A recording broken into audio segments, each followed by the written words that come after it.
Now, you've been honored before, many times as an artist. What does it mean to be recognized again by the Mayor's Arts Awards, this time as an educator? Well, it's a true honor. It's because education has been so part of my life for so many years, and I think of myself as both an artist and an educator, and so it's very exciting.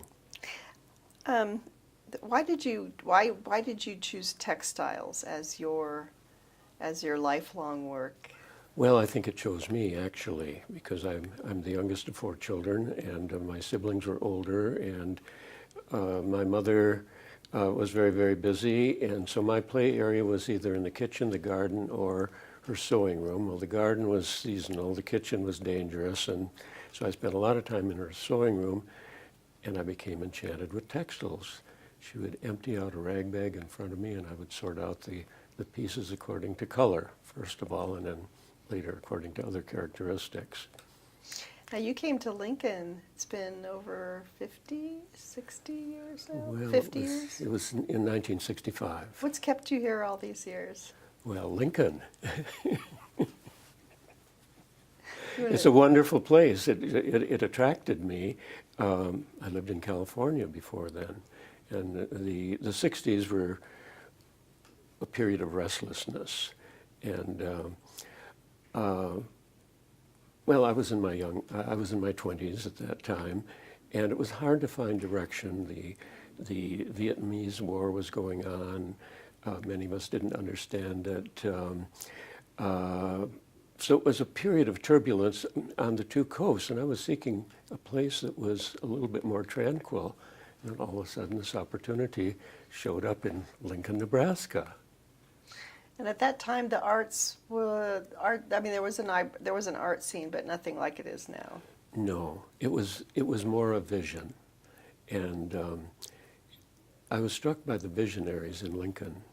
The art scene hadn't quite developed as it is now. I mean, but there was the beginning of ideas. Business leaders, folks in town became very aware of the value of art, triggered by the opening of the Sheldon Gallery, and what art could do for a community, its cultural and educational significance. What, in your teaching career, what have you found the most fulfilling? Well, I taught design, which is the process of art, and so that was very exciting. I taught large numbers of students. I had a course that I taught for 20 years that had 200 students in it a semester, and I worked with students at all levels, from freshman to the doctoral level toward the end of my career, and it's very fulfilling to work with that many folks, hoping that out of some of those, one made a difference. Any highlights of your teaching career? Yes, it kept changing all the time as the world changes, and as we look at things and select things and make decisions, and design being the process for life, really, in various forms,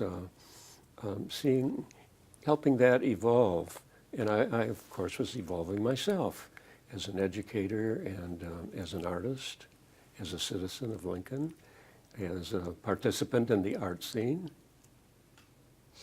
Let's see. Oh, there is a gallery that is named in your honor.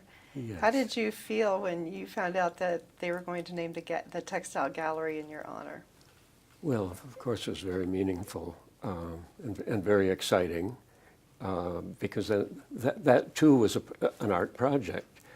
It was the space was a space in which it was a classroom space. It was turned into a gallery at first through very limited resources that we kind of scrounged around, gathered together, lighting and other facilities that were needed, and then eventually those were replaced. It's been renovated twice since the opening about 20 years ago. Do you visit there often? Yes, I live near the East Campus, so I do go there often. I take guests there, and it's exciting. Is it a bit of a thrill to see your name on it every time you walk in? Yes, although it's like your house number. It doesn't always register. Now, you knew Gladys Lux, Yes, I did. for whom this award is named. Yes, Tell us yes. about your memories of her. Well, she was one of those visionaries of the mid-'60s that could think ahead and had ideas and knew the value of art and knew that it was more than just a pastime for individuals and for a limited number of persons. She saw it as a tremendous force in the community. So I'm very honored to have an award in her name, and especially because the Lux Center for the Arts continues to perpetuate her excellence through their mission and through their programming, and that's very exciting. Mm-hmm. Now, I think most people know that you're in your 80s now. Yes, 82. But you're still out there every day creating and teaching and being involved. Where do you get your energy? What keeps you going? Well, I pay attention to health. I go to the gym 3 times a week. I do most of my own cooking, and so I'm very careful about what I eat. And being in a happy environment makes a big difference. You're happy in Lincoln. Yes, yes. And when we have brutal winters, as we had not too long ago, the thought goes through my mind that maybe I should spend winters someplace else, but so far I haven't done that. Well, let's talk a little bit about your art. First of all, talk about Conversations with Maida, Yes. and why that piece stays with you. Well, I had not done a project quite like that, and that was a project sponsored by the Lincoln Arts Council, and a dozen artists were selected to work with a family that was experiencing unusual circumstances. And Maida and her family were Bosnian refugees. And for 6 weeks, I went every Saturday and had a conversation with her. And then I constructed a garment that represented that conversation and what had gone on in her life. And in many respects, it's the most profound piece I've done. That's great. And tell us about the one that you brought. Well, that's from a series of celebration garments that I started in the 80s, early 80s. I started a coat. It took 4,000 yards of seam binding tape. It took me 3 months to do, and I sent an image of it off to an exhibition, and it was accepted, so I needed to give it a title. I thought, well, I'll call it Celebration Coat 1. And it was so exciting that I kept doing them. In fact, I'm still doing celebration coats. I love the story about you playing in your mother's sewing room. That's great. Well, the other thing that I did was I became very self-sufficient. My mother, she had a good thing going, so so I just amused myself. I still do. So, kind of, what do we got here? Kind of describe it to me. Well, this is a celebration cape. Typical. I work a lot in red. I mean, how could I help but work in red and living in Nebraska as I do?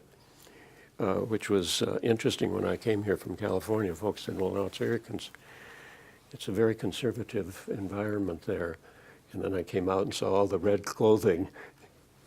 And I thought, Another Nebraska inspiration. Yes, yes.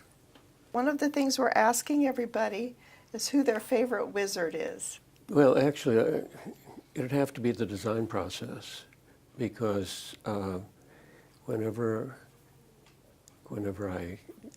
I need to get through a situation, whether it's a happiness one or one that's not so sad, it's art that gets me through. My artwork tells a story, really, of my life. And that doesn't mean that the sad parts are necessarily gloomy, because some of those are the brightest. but it is a process that I work through so, and solve problems. I love that answer. That's great. Thank you.